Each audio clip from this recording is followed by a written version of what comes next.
This Labor Day at Lowe's, shop member-only doorbuster deals for a limited time. Save $50 on an Ego string trimmer, now $169. Plus, get 50% off select Holland pavers. Not a rewards member? Sign up for free today. But hurry, Labor Day doorbuster deals won't last long. Lowe's, we help, you save. Valid through 9/1 while supplies last. Program subject to terms and conditions. Details at lowes.com/terms. Subject to change. My guest today is Tristan Scott. Tristan has a bachelor's and a master's degree in electrical engineering. He's an author and former college athlete. During his athletic career, Tristan suffered many injuries that led him down rabbit holes to natural and holistic healing practices. He has deeply researched the connection between electromagnetism and human biology with a specific interest in how man-made electromagnetic fields could be negatively impacting human health. Currently, he is head of operations, hardware, and marketing at Daylight Computer Company. He is now applying that knowledge at Daylight Computer, whose mission as a company is to create technology that is healthier and more synergetic with humanity. Daylight Computer Company, in my opinion, puts human health over anything else. Now, my conversation with Tristan Scott. Hey, Ryan. Hey, Tristan. How are you? I'm good, man. How are you? Not bad. I'm jealous of you. your environments, the things that you always post was like, man, he's got it right. I'm trying my best. If I wasn't working for Daylight, I would just be out here wandering around all day. It would be nice, but it's like if you have to stare at a screen all day for something as important as Daylight, might as well be out in the wilderness if you can. So it's cool. The Starlink solar panels work really well. I'm like, it's kind of crazy. That's good news. That way you can stay out there. Amazing. Yeah, let's do it. I think it's great timing. I think I mentioned the DMs, or I don't know, but we're launching our initiative next week called Daylight Kids, and it's going to be highly targeted to parents for children. And yeah, it's where, as you could guess, where we could have the biggest impact. So would love to get into that. Obviously, ASD children is a big one for that. The neurodivergent kids as well need it more than anyone, really. So do you just want to start with a little bit of background about yourself and the path into your passion for natural and holistic health, and confirm or correct if I use the word natural and holistic correctly there? Yeah, for sure. Well, I'm very fortunate, I would say, because I did not grow up with a standard American upbringing. My mom is from Austria, so I very much grew up with a family that was hiking, camping, eating like dinners, home cooked meals, like all the time. We'd never had chips, soda in the house, never like really went out to eat, spent summers in Austria. So the quality of living there, so much higher than, standard American lifestyle. So very fortunate in that regard. And always, because of that, had a deep appreciation for the outdoors, for nature, and also just movement. I played a lot of sports, and I ended up playing soccer in college, and that led me to having a one too many concussions. So that's kind of how I got down the rabbit hole of health optimization. So as a normal teenager and a young adult in college, kind of the lifestyle went off the rails in terms of sleep, partying and eating terrible food, all that good stuff when you're like 19, 20 years old. And then I was a college athlete, so I was also just banging my head all the time and had one too many concussions when I was right after I was 21. Yeah, 21 years old, after my soccer career just ended, and really did everything wrong in the acute recovery phase. So was still, playing sports, drinking, and not sleeping well. I just didn't do anything to recover because I really didn't know that I had a concussion. And it ended up making that situation really bad. And I dealt with post-concussive syndrome for over a year, really like 15 months of really bad daily headaches, extreme fatigue, couldn't exercise anymore. And I was pretty depressed because I went from being an electrical engineering student, a college athlete, super high functioning person, to all of a sudden not being able to do pretty much anything, having to sleep 12 hours a night. Luckily, I'm very stubborn and I didn't accept that as like my new normal. So in the summer of 2018, I really just started meditating and going down these rabbit holes because I realized that I was not accepting this as a 22-year-old as my new normal. And that summer, coincidentally enough, I was in Portland, Oregon, and I was spending a lot of time in nature on the weekends. And I realized when I was out in nature, I felt better. Like my brain didn't feel as inflamed, and I didn't even sleep as well. I was in a tent. I was hiking. I was like physically exercising. And little did I know back then, but the no service, no EMFs, not staring at a screen, just being out in the real world was profoundly helpful for me to really just have a breakthrough. And then I started researching, reading books, podcasts, etc., on how to heal the brain, overall healthier lifestyles. So I just started implementing a lot of things there, and I started feeling better. And throughout 2018 and 2019, I made leaps and bounds of progress. I, cut out processed foods, was really deep into the stress management, sleep hygiene, taking some supplements. I actually took a lot of fish oil, high potency DHA back then, which now I know how important that is for brain health from a quantum perspective, which is cool. And just kept progressing. And, I graduated college, and all of a sudden I had gone through this pretty profound health journey, and I didn't really want to go back to that lifestyle I had before where I was working out a ton during the week and partying on the weekends. So I decided, hey, I'm a young adult in the world. Health is like one of the most important things to have knowledge about. And it's clear as I was learning that there's all this misinformation out there. And really, so many of us were just misled and living unhealthy lifestyles, and it could be really simple. So I kind of became obsessed with that. And then COVID happened, of course, and I was very primed to have, a perspective on that front, and just kept going down the rabbit holes of regenerative agriculture, the food system at first. I got really into that. I wrote a book discussing kind of the issues of our food system, and also tied in Bitcoin with that, as well as other passion of mine. And then after I closed that chapter up, really simultaneously continued to improve my lifestyle and felt better than I did even before my concussions, because I was spending more and more time outdoors and really just a aligned lifestyle. I realized that my degree in electrical engineering could be very pertinent to the discussion about biology and health. And I was, for years, I bought my first pair of blue blockers in 2018. I got a grounding mat, I think, for my birthday in early 2020. Like, I was turning my phone in airplane mode for years, but I hadn't really gone deep down the rabbit hole. And as I got on social media for networking, promoting my book, I realized there was people talking about EMFs and light and these more electromagnetic aspects of our biology and of the planet and of nature. And they didn't really know what they were talking about, or they were using, kind of terms that were very technical, and they weren't explaining it well. So I realized that with my background in electrical engineering, I could fill a gap, or at least be a voice in this space. And the more I learned and kind of went down those paths, the more I started to come to the conclusion that the electromagnetic aspects of our biology might be the most important thing. And it's the most under-discussed because it lacks tangibility, and people really lack the foundational knowledge to even grasp it. And that's where now, so much of my passion lies. And since then, I've, of course, just continued to learn and dial in my environment to the best I can, given the state of our modern world.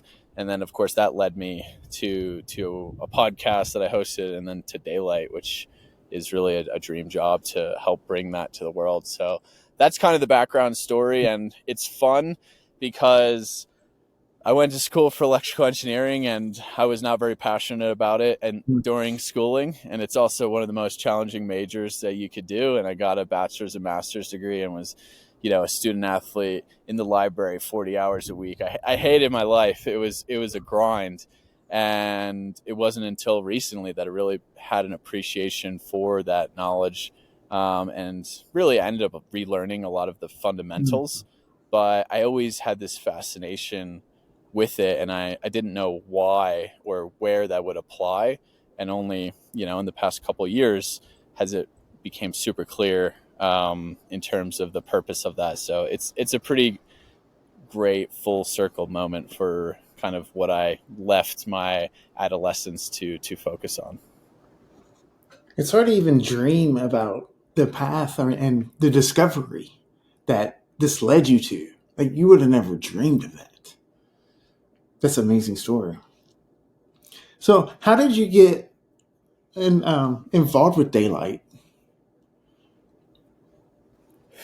Yeah, so funny enough, and I don't know if you remember, but I had a podcast called Decentralized Radio, and that's where I was just like really passionate about these topics, starting to go down, reading all these scientific papers. I was really into regenerative ag. I was really into Bitcoin. I was really into health. I was like, no one's really talking about this intersection of all these topics. And started the podcast with a friend, and I just wanted to interview people that I thought were interesting: researchers, farmers, ranchers, doctors, etc. And I spoke with Dr. Jack Cruz in December of 2023, and I think I remember seeing him post about like something on his Instagram, and didn't really look too much into it. And then he told me, he's like, after we did our podcast, which is mostly about EMFs, and he knew I was an engineer, he's like, you need to talk to Unjin from Daylight, like immediately. He's like, you guys need to link up, and that needs to happen. So I was like, okay. And then reached out to Unjin, had him on my podcast like 2 weeks later. And it wasn't like, I didn't really, the website didn't have that much information. I was like, oh, this looks cool. Blue light free computer, blah, blah, blah. But it didn't really click until halfway through my podcast with Unjin, just, how important this was. And it was clear to me. I was like, oh, this guy's spent his whole life's work trying to build a healthier computer, and he's about to bring it to the market. And I was like, oh my gosh, this is the most important company in the world, because I knew better than anyone. The last 2 years, I was spending more and more time on social media, building a personal brand, just being on the internet. And I actually started to plateau in how I was feeling, because I spent more and more time on screen on my phone. And it didn't matter how much sun I got, how many steaks I ate, or how dialed in my house was for EMFs. I was still on tech, and I couldn't swap out that tech for something healthier. Like, I just couldn't. There's no option, and we're talking about the biggest companies in the world. And ironically enough, my background, I worked in the semiconductor industry, and I went into the business side of things. So I was very familiar with the supply chain of electronics and just how that hardware world works. And then, of course, because of my knowledge of the health space and also building a brand on social media with marketing, it was really like the perfect culmination of, joining Daylight. And I immediately stopped everything I was doing and jumped on board. And it was a lot of fun, because I'd never worked for a startup. You learn so much in such a short period of time. And now, leading a lot of things in the business. And it's really, I think, a great partnership. It's a great team that we have. But Anj and I, very complimentary, and it's a lot of fun because, again, I look back at everything I've done in my life. Studied electrical engineering, really into nature and health, worked in the electronics industry, just like the way I kind of, I led teams and was on a soccer team. So the startup world, although it was so foreign to me, like actually has been a great fit for kind of just the experience I've had. So it's literally like everything I've done in my life has built up to this moment to ensuring that Daylight is successful. And I truly believe that our success will equal a much better world for everyone, because we're really in a dire state, I think, with our relationship with technology, and especially the next generation. It's scary. And I often forget that, because I live in this bubble. Like, I've seen like 10 people in the last, days. And I don't interact often. I mean, I go to San Francisco where our office is, and it's a culture shock for me in the moment.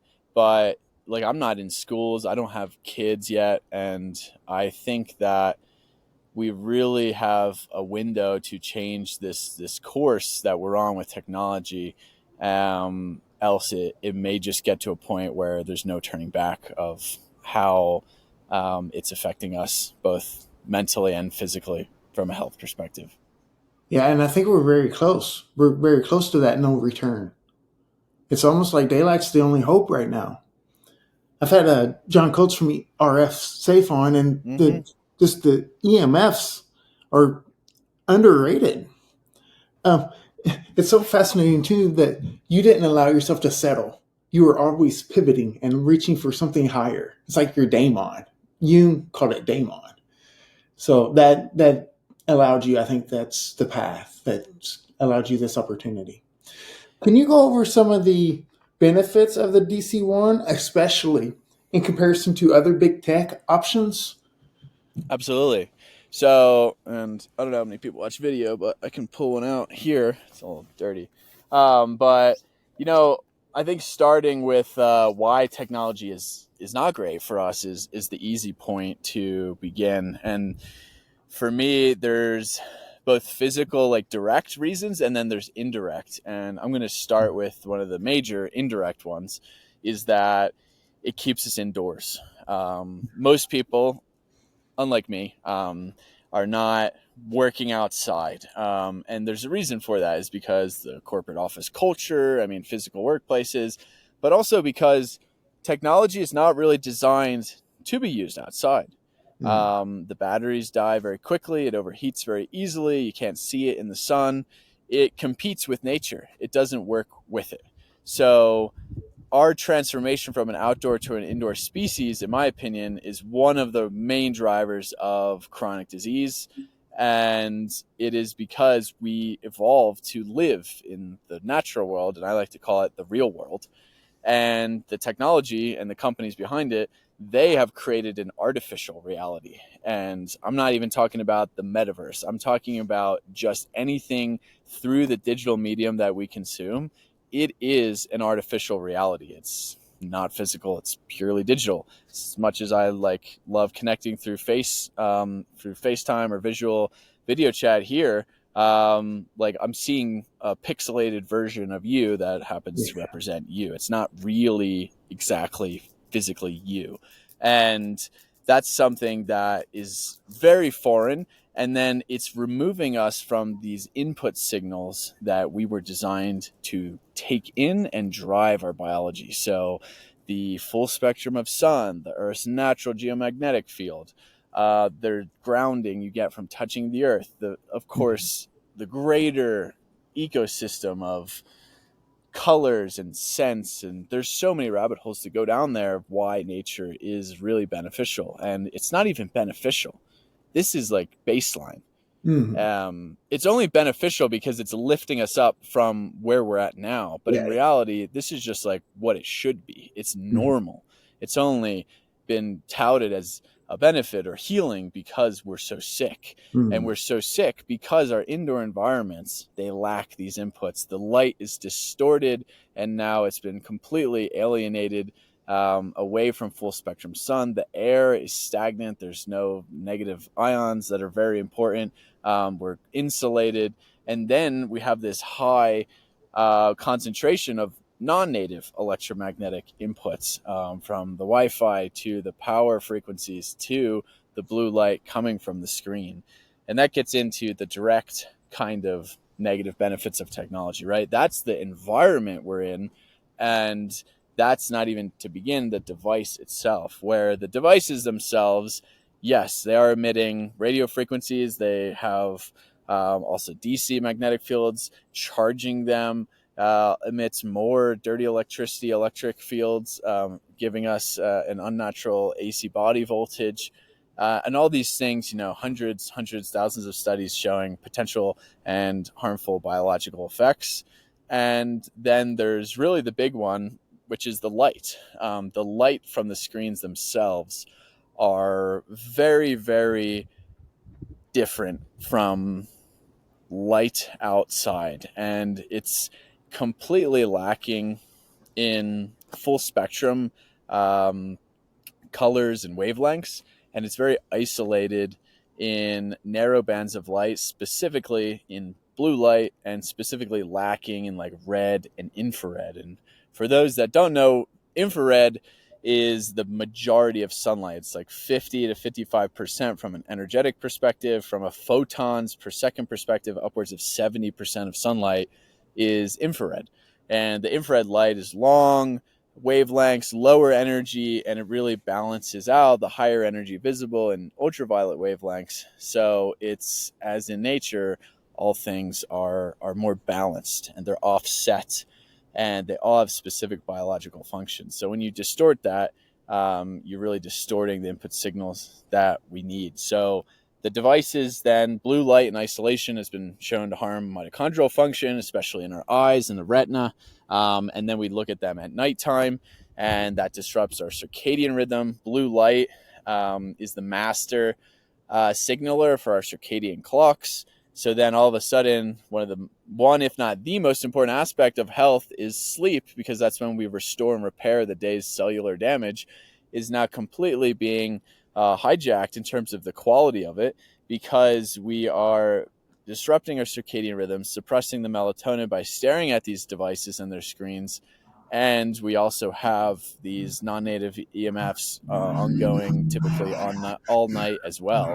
And we wonder why our cellular processes are really in a bad state, and we're seeing chronic disease younger and younger. And that all, to me, comes down to mitochondrial dysfunction as well, that's being passed on not only throughout someone's lifetime, but generationally as well. And that's the scariest part, and potentially why things like autism are skyrocketing, because we're passing on this mitochondrial heteroplasmy, and everyone's starting off in a far worse place. And when we're children, we're most susceptible to all of these negative effects. So you take that, and then you also consider that the light itself is flickering on and off to control brightness. That's yet another stressor, especially problematic for people with ASD or people with neurodivergent symptoms, because it's so much more of another stressor and stimuli affecting our brain and eyes, and we don't even realize it until you get home after a day's work and your eyes are just so fatigued and tired. And none of this is really up for debate. This has kind of been proven and shown in studies. Even engineering articles agree that this is the case. So that's where we're at. We have these, and this is like facts of science, physics. Then we get into the dopaminergic component of it. Like, I don't even need to talk that much about, everyone knows that your phones, like, you can't even put it down, because another component of blue light is that it's the most dopaminergic wavelength. And that makes sense when you realize during the day, like I'm outside right now, there's so much blue light here. That's telling my body, wake up, go do things. Like it's reward seeking behavior. But now they've concentrated that and put it into, a handheld device. And it's in reality a Las Vegas casino, to where we have all these bright flashing lights. It's cut off from the natural world, and we can't help but sit down and pull the slots all day. And it's environmental design at the highest level with these big tech companies. And when you realize that the entire economy is driven off attention now and consumerism, and these advertising companies like Meta, it makes total sense as to why it's gotten so good that it's really impossible almost to not fall in and not get sucked in. And that's where we stand right now. We have the most important aspect of humanity is technology by far. And the most important aspect of technology right now is devices. And we use them every single day. The majority of our waking day, almost 90+%, no one is ever away from their phone or away from their devices, really, for more than a few minutes a day now. That's how ubiquitous, that's how pervasive it is. Everything's done through the digital medium. And it just so happens that we have all of these detractions. So inherently, we've become so much more distracted, so much less present, become less creative because we don't ever have down moments to just think and ponder and reflect. I think overall we've become worse humans because we don't have moments to reflect. We lack empathy. We lack the ability to have strong connections. We also just lack the social skills anymore because everyone is just conversating and connecting through a digital medium, not a physical one anymore. And you see that with these studies that have come out. It's funny because I've researched a lot of this stuff historically, but now I've focused more on screen time in kids due to our upcoming marketing campaign. And this stuff is true, and then you go and read the studies and you're like, this is so much worse than I thought. Like the amount of screen time in Japan, I think it's like at 1-year-olds, they did studies of 1-year-olds and screen time, and for kids on multiple hours a day of screen time, which isn't even that crazy, just like a couple hours a day, this does happen like very commonly. It was like a 5x magnitude increase of developmental delays. 5x. We're not talking like 5, 10, 50%, 5-fold. For 5, 6-year-olds spending more than 2 hours a day on devices with screen time, 7x increase risk of showing ADHD like symptoms. And I know you could probably debate if all young boys might show some ADHD type symptoms, but we're talking like the far end. We're talking about the really noticeable difference there. And it goes on and on. Like the executive function just gets hijacked of children from only watching a few minutes of content on one of these devices, with the content being extremely fast frame and switching like a Coco Melon, or any of the TikTok reels or Instagram reels nowadays, a very fast frame. And it's very concerning. And these aren't studies from some fringe researchers. These are like the American Academy of Pediatrics and really well-known journals. And it's scary because I think you look around and parents don't really know what to do. They struggle. They can't lead by example because they live in a digital world. And then they're struggling as a parent. So it's really easy to hand a kid an iPad because they just zoom in. They're gone. They're not. If you give a kid an iPad, they're not even present in that physical reality anymore. They have been captured, and that can be really helpful. Of course, you're cooking, you're cleaning, you're doing chores, you're traveling. I get it. But the effects of doing so, it's a short-term benefit that's doing a lot of long-term damage to your child's development and psychology, and really having unknown effects on their biological development.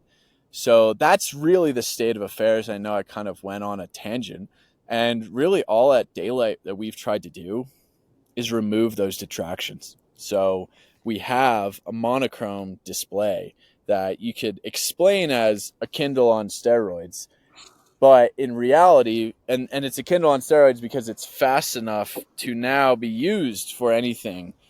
You can watch Coco Melon on here, but there's no bright colors. There's no dopaminergic reaction, and you can do it outside. There's no light being emitted from this at all. It's working with the sun. It's working with nature. Battery life's amazing because of that. So all of a sudden you've removed the Las Vegas casino from the environment that it's in, and you've placed it outdoors, or you've placed it indoors with a candle lighting environment with our amber backlight that's blue light free and flicker free. You've changed the environmental design.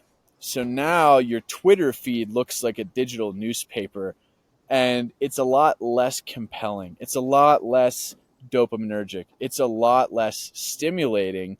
So technology can just be what it was originally meant to be, which is just a tool for learning, for communicating, for education. That's what this should be. It should augment the human experience. It should not detract from it. And that's the big shift, right? We really transformed as a species in the last 20 years. And we now are, I mean, debatably cyborgs, because we have technology, we have kind of these devices attached at our hips at all times. We are part technology. That's how connected we are to these devices. But it's really bringing us down. And that's the whole idea with daylight. And the tablet is the first product. It's how do we bring the good from the digital, but keep it in somewhat of an analog experience, close to analog as possible, and allow you to have the natural environment so that you aren't personally hijacked into this artificial reality, and you can have the cognitive sovereignty over your own attention, which is so hard nowadays. And I think the physical is the most underrated thing. And that's where, like, physically writing your notes, and it feels like paper on the daylight. That's what we tried to emulate. But it's convenient enough to throw in your backpack, and you could not have five notebooks, 10 textbooks. It's all just one thing. And if you do want to access the internet, because don't get me wrong, I'm a big supporter of the digital minimalism movement, the light phone, the whatever, just phones that don't even let you have any apps. But let's be real. Who's using that? That's a second phone they might have. I mean, I have one friend who I can only get in contact with via email, and I envy him. But it's just not realistic. Like, people aren't going to give that up. And why should they? ChatGPT, if you use it, AI tools for the right things, I mean, the amount you can learn now in such a short period of time is incredible. The tools that exist. But the problem is, it's an absolute Wild West, just chaos scene when you log on. That's not even a thing anymore. When you just get on a device, you could either learn the deepest depths of biological function or the deepest depths of philosophy and psychology or what have you. But how many people are actually doing that with a large percentage of their time spent on device? Most people end up consuming instead of learning, and then they're really end up being the product, and the device is learning from them as opposed to the other way around. So we got it backwards, and then that algorithm just becomes that much better. So for at Daylight, we're like, hey, we want you to have access to this. Yeah, you can delete apps. Yeah, for the kids stuff, we will have parental controls. You can lock it down. Firm believer that children should not have access to the full internet and social media world until, well, they're not. They shouldn't until they're not children. But there's still brilliant tools available for learning to kids. And then for adults, if you have a different environment, if you take the Las Vegas out of the tablet, you actually will be able to learn more. You'll be able to get out of social media. You'll be able to just stay in a workflow and read something. And that's because we are also building the whole ecosystem, the whole stack, not just the hardware, not just the display. We're also working on the software. So notifications and the context switching is going to be a thing of the past for people on a Daylight, because how could you possibly do your best, deepest work when you're constantly being pinged with notifications or switching apps or toggling back and forth? It's not conducive to how our mind works. And that's why I'm concerned, Ryan, of the state of affairs with just people right now. It's very, very hard to have a conversation of depth anymore. It's all just this very high time preference, like what happened yesterday, what we need to do, head in the sand. They're at the ground level. And it's because we never, ever have a free moment anymore. I mean, it's become a literal, it's like a gym exercise at this point, like meditating or going for a walk without your phone. That's like an accomplishment. No, Mm. that's normal. That's just like how we should live. Mm. That's like, okay, I'm going to go for a walk and like think about my business or think about my relationships or think about just my trajectory in life or how life's going for me. That doesn't happen very often for most people anymore. And it's because every second you have of downtime, you can just go right here Mm. for some dopamine. You can just you take that next hit.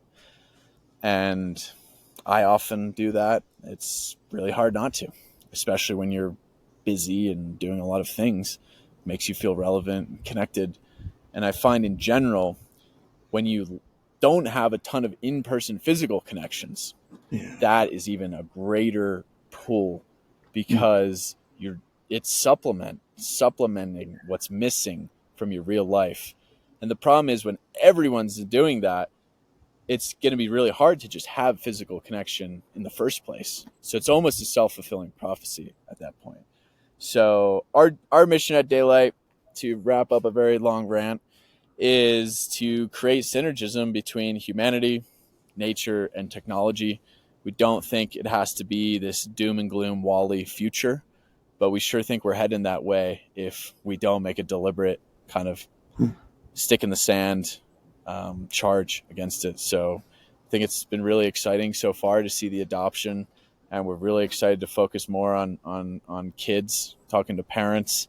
I don't even need to convince them that this is a problem, and it feels really good to be pouring all my energy and effort into something that matters a lot.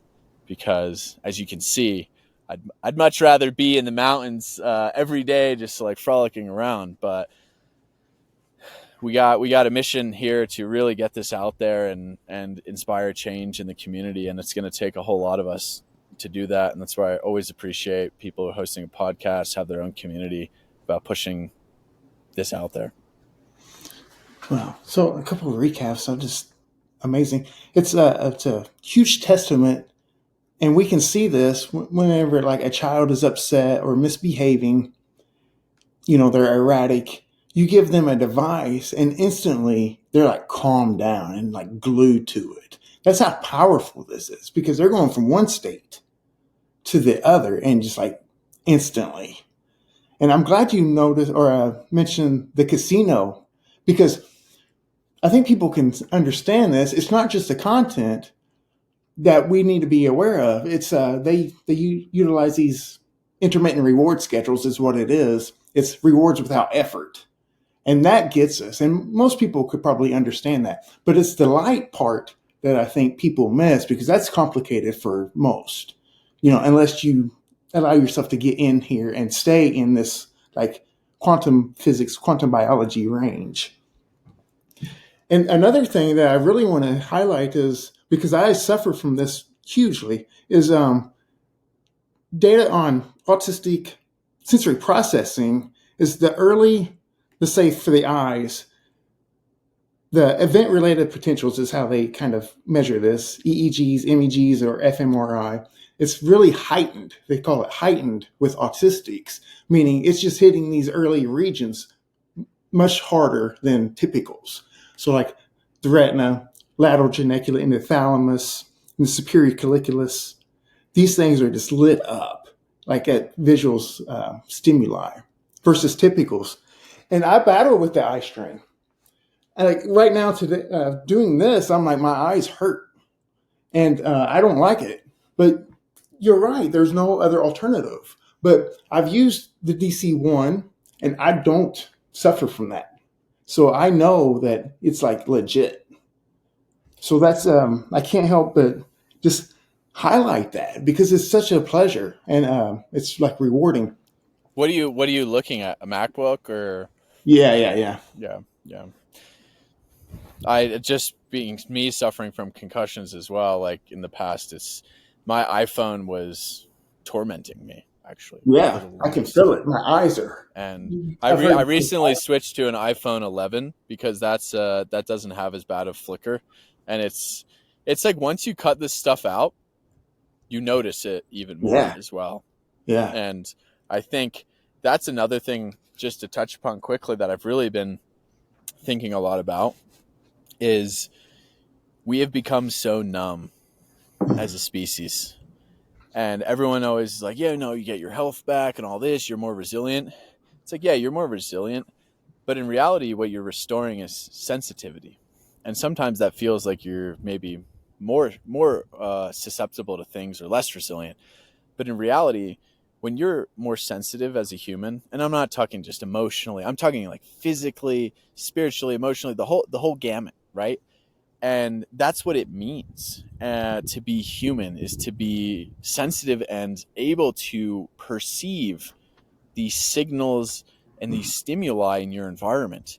And that is what you feel. Like, people look at these screens all day and they're like, well, it doesn't bother me. And I'm just like, well, it should, because you're numb and you're so desensitized. And that's why so many people are depressed, because they're getting all of that stimulus, all of that dopamine from their artificial reality. And then everything outside looks gray.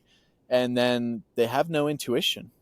They don't know what to do. They're zombies. I mean, that's literally the definition of the NPC, the non-player character, is because they've become so desensitized that their head's just at the ground level walking through life. And ignorance is bliss, don't get me wrong. But I think the real human experience is when you open up sensitivity and you can feel relationships. You can feel the environment around you. And unfortunately, that means you can feel the detriments of screens and, EMFs and what have you. But that's what it means to be alive, is to feel. And I would give anything to restore that to more people, to experience that and understand that. And that's why I'm off grid here in Wyoming and really deliberate, because this is when I can feel the most, is when the noise is quenched and the signal comes through crystal clear. And that's where it's like, I know what I'm meant to do. I have the intuition of, people that came before us. You always hear of these like superpowers and magic. It's not. It's just like human intuitive nature. And there is a quantum physics component to that as well. But you can't do that when you're so desensitized. It just it's not possible. So I think I always like to touch upon that, because I think people, it's easy to go down the negative rabbit hole of like, everything's bad for us, it's so toxic, now you're telling me my phone's killing me and whatever. They're like, it's fine for me. But in reality, it's like, just take a step back and be realistic about it, and think about like your day to day and how often you can reflect on these things. And when you do cut stuff out is when you actually notice it. And that to me is always the most potent way to experience it. Yeah, allowing yourself a little reset. I also wanted to mention from earlier, with the health or the children, the rates of suicide are increasing like at alarming rates and at younger ages. And if you talk to people, they're just like, well, we don't have enough services, or we don't have enough providers and things. But their environments are the cause. You can add a service or a provider to each of them, and they're still going to be, it's not going to be a significant It's move. not an upstream solution. That's a downstream kind of safety net that doesn't really work. That's harmful. Can you say a little bit more about the light flicker? Because I'm kind of thinking of like the pupillary light reflex, which is efferents for the nervous system pathways. The pupillary light reflex kind of bridges the central nervous system with the peripheral nervous system using motor neurons. And can you just say a little bit about the light flickering? Yeah, and pupillary reflex is one of the best ways to tell if someone's like sympathetic dominant and really like has an activated nervous system, if you don't know what that means. But and I know practitioners that's one of the first things they do. And light flicker is a very broad term. And it's basically just describing any light that has a inconsistent or changing amplitude of output. And it's not continuous. It's not just a straight line of a wave function. And that is important because in nature, it is continuous. It's not turning on and off. And that's basically what's going on. And it's mostly from LEDs. A candle could flicker every now and then, but it's so slow that it's not a problem. And, strobe lights, they flicker, but you see it. You see the flicker, right? It's like 10, 20 times a second. And that can really be bad for people with epilepsy or prone to seizures. But what's worse is when you reach a threshold where you can't see it anymore. And that's right around like 100 times per second. And our phones are flickering at like 250, 400, 500 times a second because OLED displays. And most LEDs now, they use what's called pulse width modulation to control brightness. So engineers figured out that instead of controlling brightness by just pushing less current through a diode, you could instead cycle the diode on and off. And that's called a duty cycle, is the time on versus the time off. And the more time on, the brighter it would be. The more time off, the less bright it would be. And that is a more efficient way to control brightness. And then the color consistency of the display is better because a diode is a semiconductor. And when you change the amount of current through a diode, you can intrinsically change the output of that semiconductor. And that is another downside to DC dimming, it's called, which is just like a normal way to do it. So now like 99% of diodes, LEDs, I should say, are controlled via pulse width modulation. And pulse width modulation is used for everything. It's used for radio frequencies, like pulse signals, modulated signals. That's the norm. And it's a shame because when you're operating in that frequency range of a couple hundred times per second to even up to 5,000 times per second, it's very problematic. And the lower it is, the closer to like visual perception it is, the worse it is for our brain and eyes, because it's just above where you can't see it, but your brain feels it. And they have a flicker index. It's an electrical engineering standard. They have a whole scoring system. And they've really done studies showing that until you get to like 10, 20,000 hertz or 20,000 times per second that it's turning on and off, it's felt by the brain.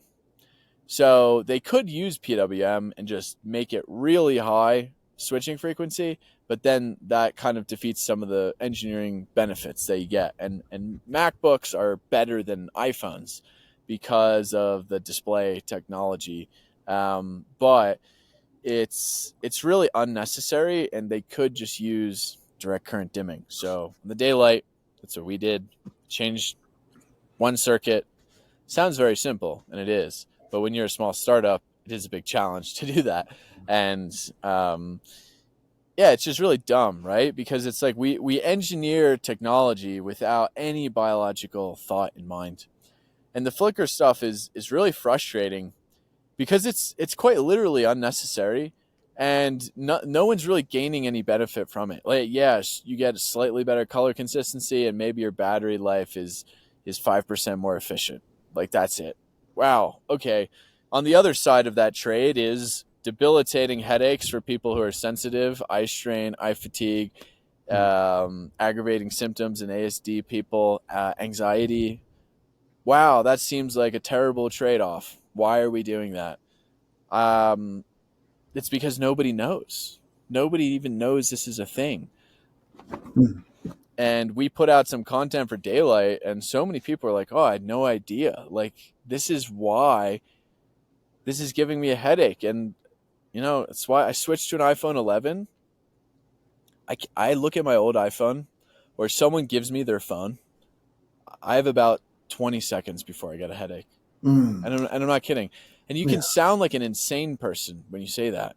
You're like, no, I literally can't look at those screens anymore. I can't look at OLED screens. Yeah. And you might relate to that. People with TBIs, people with really bad eye strain, and we've met these people. We've gone to neurooptometry conferences. They're the most sensitive, right? Because they've had neurological damage or they have a neurological condition. And I just want to tell people that if they feel it and it's driving them insane, that means it's impacting you too. You just can't feel it to the degree. Mm-hmm. So everyone would be better off. Everyone's nervous system would be less activated if we just got rid of flickering light. And PWM, the pulse width modulation, is not the only form of flicker. It's the main one. There are, and we're still learning, because there's like pixel level dithering or flickering, where if you have like an 8-bit display, and again, this is all like color mixing. Everything is trying to get the most bright, saturated, like vast spectrum of colors possible. And there's only a limited amount of color combinations they can do. So what they do is instead they dither or they flicker pixels in different colors like very quickly.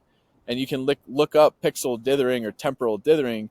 And on some devices, it's very problematic. So even if you don't have pulse width modulation, you do have an inherent problem. And because the daylight computer is monochrome, that's not an issue at all. But people who are really, really sensitive, again, they can't look at it. And any display, we have someone in our team who is like the highest level sensitivity person, and he's researching about how even some aspects of the daylight could be improved from like a visual comfort perspective. So it's exciting because we're still learning. Like the daylight is so much better than a MacBook and an iPhone and normal displays, but there's still leaps and bounds to be made, because even a daylight, even any display is unnatural, right? It is not the same type of light to be consumed as we are in nature. So how do we keep progressing? And it's funny because a lot of, the displays from like 20 years ago were actually like the least stimulating, the least problematic. So it's almost like we need to go backwards, which is kind of what we did at daylight, going back to an LCD instead of, moving forward with OLED. And it's like we need to stop, take some steps back, and then move forward in a better direction. And that's the analogy for all of technology. That's a great description, and I appreciate you highlighting that with the flickering and the pupillary light reflex, because and since I added with the heightened sensory processing, the ocular motor is involved with the pupillary light reflex, and that's in the mesencephalon, the midbrain for the lay public. And that's huge in autism. Its roles were motor movement, sensory integration, and here's the one that, because of what you were saying, it biases the attention of the living organism to the outside world. And since you hit on, we're just isolated, that is, I think, where it would be happening. That's a major area or region of interest, I think, is that mesencephalon. The superior colliculus and that third cranium nerve is doing that. So I'm glad that we went into detail there. And since you mentioned kids, can you say a little bit about the new initiative from Daylight? Yeah. We really sat down. I mean, we've always been targeting parents for kids and really most passionate about that. But we really sat down. We're like, okay, where can we have the biggest impact? Mm-hmm. Where are people going to get this that need it most? And not only is that beneficial to the public, it's beneficial to us as a company. We need to grow. We need to sell units. Our Gen 1 is amazing for those who get it. It's not amazing for those who don't get it. So let's not focus effort on trying to convince people of why they need something. When I've been talking to more teachers, more superintendents, more parents, I don't need to convince them that devices are a problem.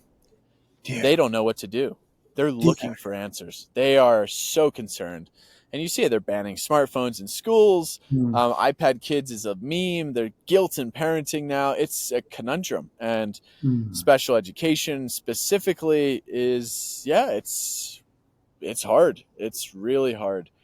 So that was eye-opening for me. The other eye-opening thing was was talking to all these superintendents in New Hampshire, and I had no idea kids were getting Chromebooks in kindergarten in some states. That's crazy. 6 years old, their own device. And of course, it's controlled and whatever, but that is, you're giving a child a portal to a new world when they haven't even really got their feet set in the first world, in the real world. It's completely unnecessary. And that to me just shed light on really how dire this problem is becoming.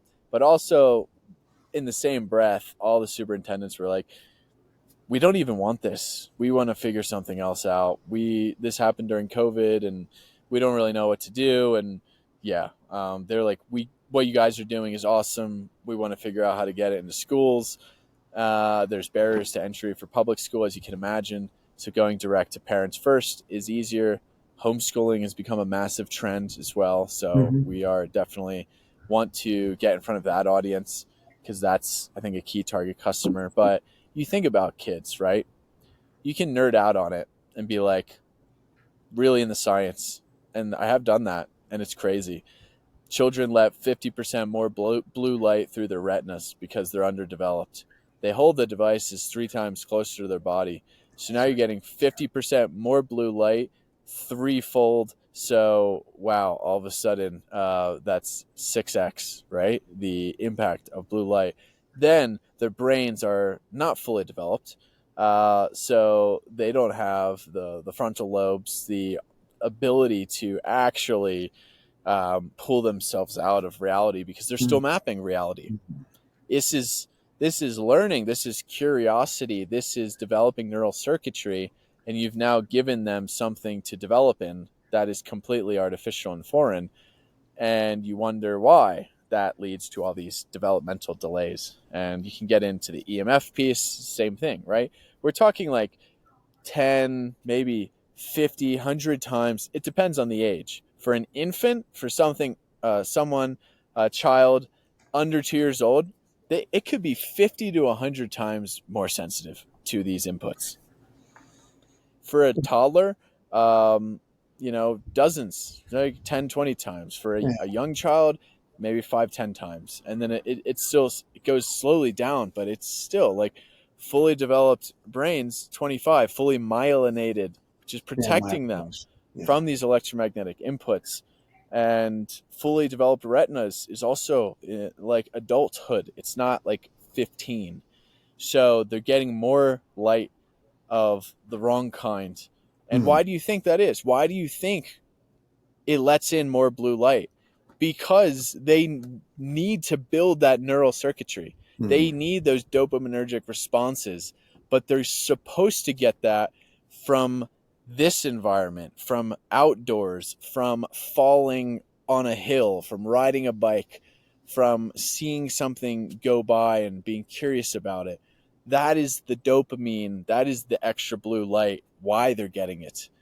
It's not to hand them an iPad and to be so enthralled in Cocomelon that when you take it away from them, they throw the worst tantrum that you've ever seen. And it just keeps getting worse and worse and worse.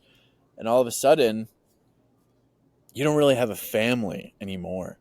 You have kids on devices that are rotten at the core due to no fault of their own, unless they're on a device. And you have disconnected parents, and you have a family unit that is completely discombobulated and centered around this digital reality and world because you can't really extract it from the day-to-day anymore. And all of a sudden they're 7 years old and they go to school and they're on these devices. So it's really scary. And I think what's really encouraging is that the awareness of this problem has grown because it's gotten so bad. And you see all these schools popping up, the homeschooling, the private schools, no tech till X age, and we're all for that. So we are in full support of delaying introduction to technology as long as possible. But as I mentioned earlier, it is extremely powerful tool if used responsibly, and that's what we're there for. So we think that the daylight is the perfect first device for a child. Now, this doesn't mean that you buy a daylight and give it to your 5-year-old for 5 hours a day. No, this means that if you have a 5-year-old and you're ready to introduce them to technology, you have a daylight computer and you ease them into what it means to interact in a digital medium. They can write notes on it. They can listen to songs on it. They can learn a language. They can do the very basic stuff, but they can put it down. It's it's less attractive than playing in the backyard. It's less attractive than going to the swimming pool or the lake. It's less attractive than making dinner with mom. That's the point. And then when you are cleaning up, it's nighttime, they're ready to go to bed, but you could use 20 minutes to do something, chores, emails, and you give a daylight to your son or daughter and put on some old cartoons as a winding down moment, or they're reading on it, and the amber backlight. And parents have sent me literal pictures of their kids falling asleep on their daylight. That's what this is for. It's for kids to use when it's needed, not to become the main source of enjoyment of their childhood.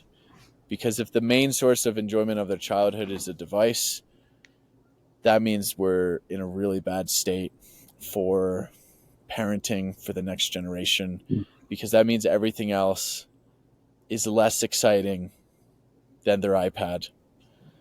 And that's a world I don't want to live in. And if I was a parent, I certainly would not want to live in that.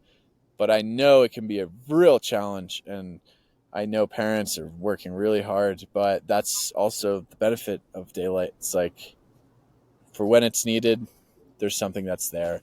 And as they get older, of course, you slowly increase the amount of time spent in a digital world responsibly, but it should never take away from the play-based childhood, from the outdoors-based childhood, from the family-based childhood. That is the core, and that's what we need to return to. And I think it's really possible. I think the signs we're seeing is very encouraging, and I'm excited to see how it goes. I can't wait. The feedback we've gotten from parents so far has been fantastic, and that, especially for neurodivergent or special needs kids, you even have your hands full even more, so as a parent. So I think that's going to be a very powerful tool, but it will remain as a tool. Yeah, okay. That's a great population. It's a great mission. Tell me about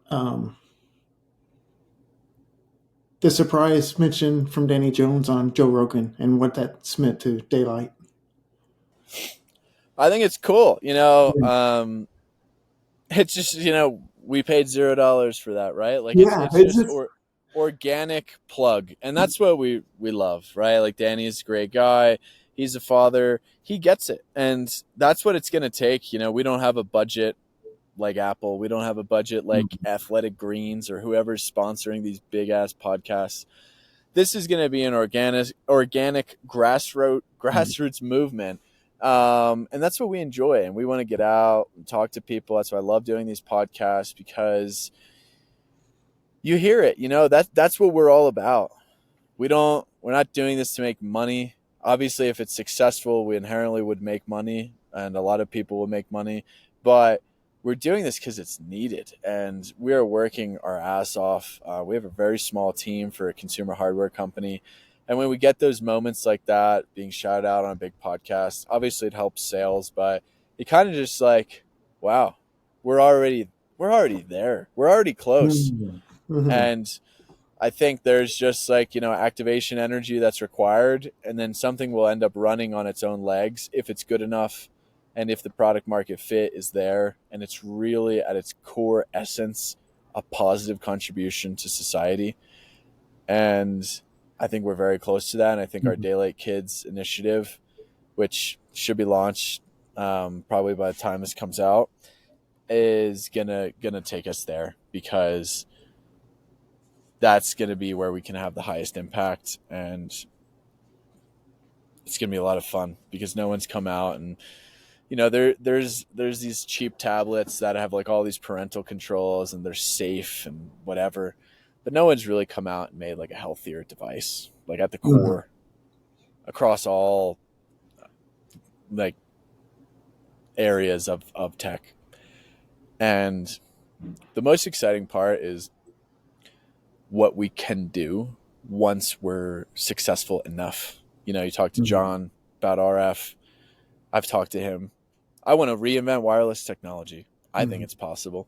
We could have Wi-Fi routers that have automatic shutoffs, like lower output power, be dynamic about it. Like we can do so much.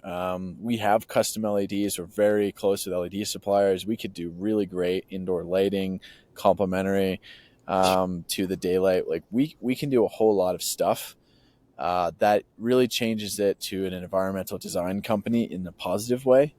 And I think that's what's most exciting, is once we become successful enough, we can really increase the surface areas that we're on, do next gen products, of course, new tablet, monitors been heavily requested, phones been heavily requested, all these things. And we think they're all great ideas, and it's just a matter of time. So that's probably the most exciting piece. Just a picture of the daylight phone, and I got excited about that. Let people know how to get in contact with Daylight, or how to search for your product. Yeah, so our main website is daylightcomputer.com. If you're a parent and have kiddos, it's going to be kids.daylightcomputer.com. That will be launched on August 28th, I believe, if all things go well in the next week. And socials, we are at Daylight Co. And if you want to follow me, I'm at Tristan_health on Instagram, at Bitcoin_beef on Twitter. But check out our website. This doesn't become successful unless we have this big word of mouth kind of acceleration in terms of spreading the word. So implore you to, test, try it out. We're often doing demos, events, etc. Follow us on socials for that. And then spreading the word in the community and sharing feedback. So you can always contact us, hello@daylightcomputer.com as well. The best marketing tool is word of mouth and positive feedback. And it's great stuff. Well, thanks a lot, Tristan. And I'll let you get back to nature. And I'm kind of jealous of it. So I'm like, I got to get back to work, so don't worry. Yeah. Everyone calls. But thanks so much, Ryan. It's great to connect. I appreciate giving me a chance to talk about it all. Yeah, I appreciate your movement and missionary here. So good luck with everything. Thank you. I would like to take a moment and mention a pressing issue we are seeing in our modern world. And that is tech use and tech light. The data are impressive and concerning on isolated wavelengths of light, especially shorter wavelengths, which is blue light.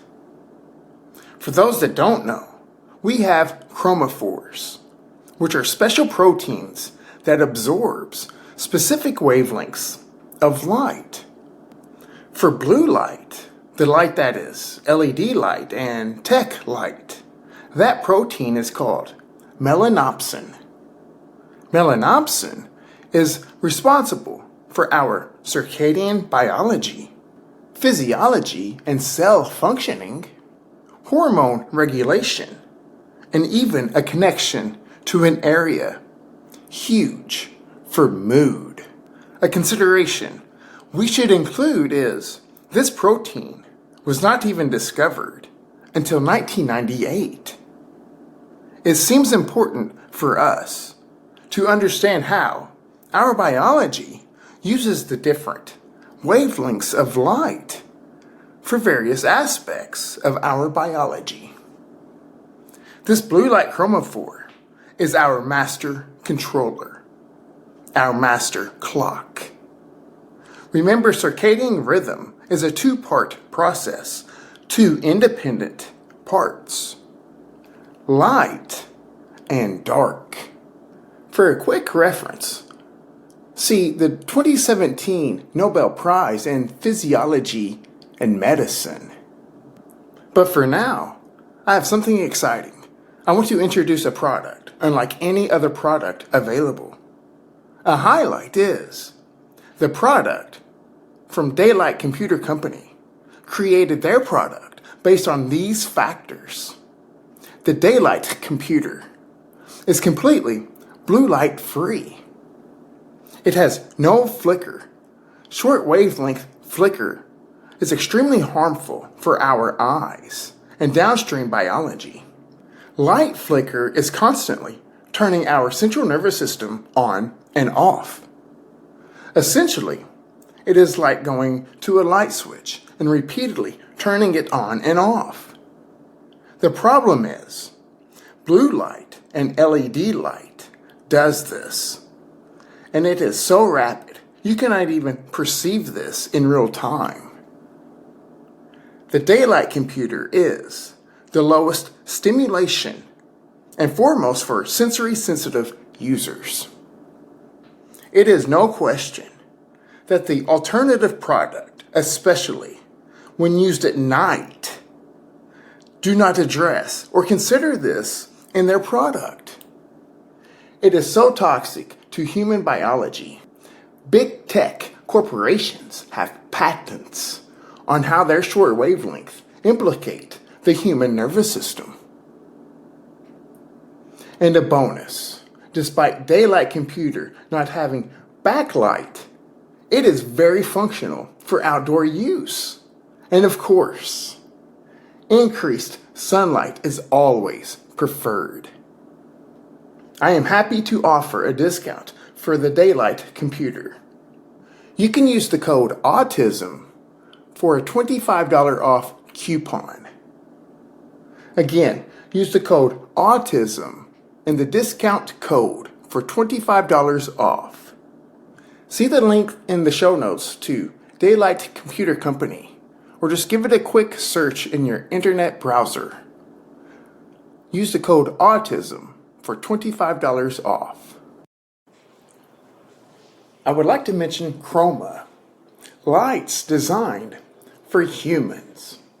Chroma, a Seattle-based innovator founded by ex-NASA and Air Force engineer Michael Shapiro, is on a mission to enhance physical and mental health with purpose-built devices, unlocking peak human health, cognitive function, and performance. Shapiro launched Chroma to restore the natural light lost to screens in indoor living and delivers faster recovery, sharper minds, and better sleep. Their products hit hard. The Iron Forge speeds muscle repair with red and near-infrared light, while the Skylight mimics sunlight to boost sleep and energy. A standout, the Forge lamp, is a portable gem that fires 660 nanometer and 850 nanometer light to energize mitochondria and heal tissues on the go. Remember the 4 red light chromophores on cytochrome C oxidase, frequently talked about in the podcast. This is why their products are built with military-grade durability that have lasting impact. Chroma's tech fuses precision and power. Gallium titride power supplies, smaller, cooler, and stronger than silicone, provide flicker-free light that's easy on the eyes. High-powered LEDs target key wavelengths for skin, tissue, and cellular health, with smart heat management for the lasting impact. Every design decision Chroma makes serves a purpose: to create devices that are precise, durable, and effective for improving human life. Remember, Humans use different wavelengths of light for different functions of life. Remember when I ask, what do you think light is? Chroma designs with our biology in mind, from sleep aids and wound healing to mitochondrial energy, full body lights and blue light blocking glasses. They are US made and Chroma ships globally and accepts FSA and HSA payments. Use Autism at checkout for a 10% off discount. That's Autism at checkout for a 10% off discount.